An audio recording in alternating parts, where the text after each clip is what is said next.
महाराजगंज बाजार के पास के पेड़ पर एक घोंसला था जिसमें चिड़िया और चिड़ा रहते थे। वे दोनों खुशी खुशी रहते थे। दिन भर भोजन की तलाश में बाहर रहते और शाम ढलने पर घोंसले में लौटकर आराम करते। एक दिन एक काला सांप भटकते हुए पेड़ के पास आ गया। वहीं पेड़ के तने में निवास करने लगा। चिड़िया और चिड़ा अनजान थे। मौसम आने पर चिड़िया ने अंडे दिए। दोनों चिड़िया बहुत खुश थे और नन्हे बच्चों के अंडों से निकलने का इंतज़ार करने लगे। लेकिन एक दिन जब वे भोजन की तलाश में निकले तो मौका पाकर पेड़ की खोल में रहने वाले सांप ने ऊपर जाकर अंडों को खा लिया और चुपचाप अपनी खोल में आकर सो गया। चिड़िया जब वापस आए तो अंडों को घोंसले में ना पाकर बहुत दुखी हुए। हे भगवान, हमारे अंडे कहाँ गए?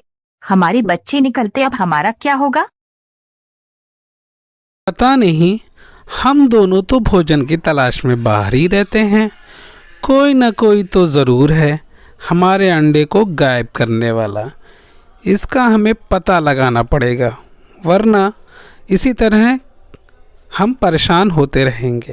अगली बार जब चिड़िया ने अंडे दिए तो वे बाहर जाने के बजाय छिपकर देखने लगे कि ऐसा किसने किया। उन्होंने देखा कि काला सांप आया और घोंसले में जाकर अंडों को खा गया। आँखों के सामने अपने बच्चों को मरता देख चिड़िया तड़प कर रह गए। वे सांप का सामना नहीं कर सकते थे क्योंकि वे सांप से कमज़ोर थे। इसलिए उन्होंने अपना घोंसला कहीं और बनाने का फैसला किया। तभी वे कौवे से आखिरी बार मिलने पहुँचे और अपनी समस्या बताई तो कौवे ने उन्हें उपाय बताया जिससे सांप से छुटकारा मिल जाए। कौवे भाई, हमारी मदद कीजिए, हम बहुत परेशान हैं। सांप हमारे बच्चों को खा जा रहा है।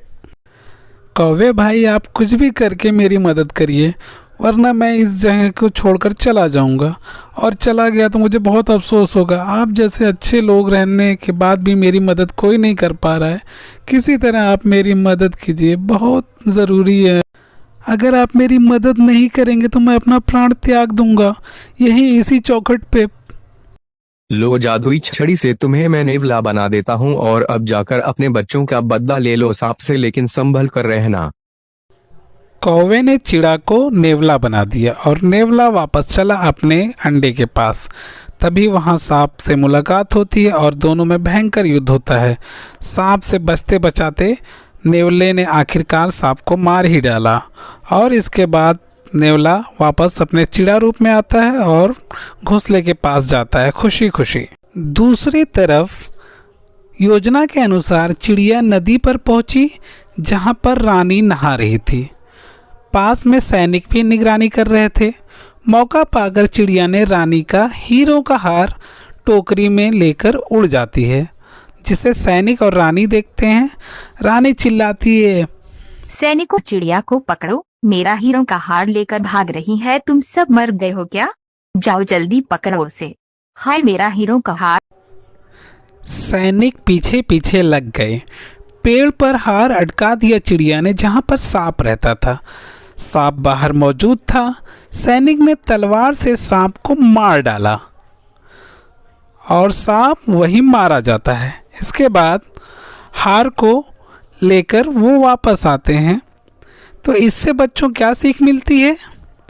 इससे यही सीख मिलती है, जहाँ शारीरिक शक्ति काम ना आए वहाँ बुद्धि से काम लेना चाहिए।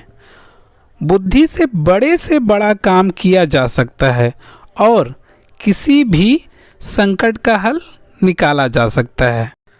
आप सभी का बहुत बहुत धन्यवाद शहवेज़ अहमद के इस YouTube चैनल को लाइक और सब्सक्राइब करने के लिए। और अधिक से अधिक कार्टून वीडियो के लिए मैं ये चाहता हूँ कि आप लोग अधिक से अधिक लाइक और सब्सक्राइब करें और लोगों तक पहुँचाएँ।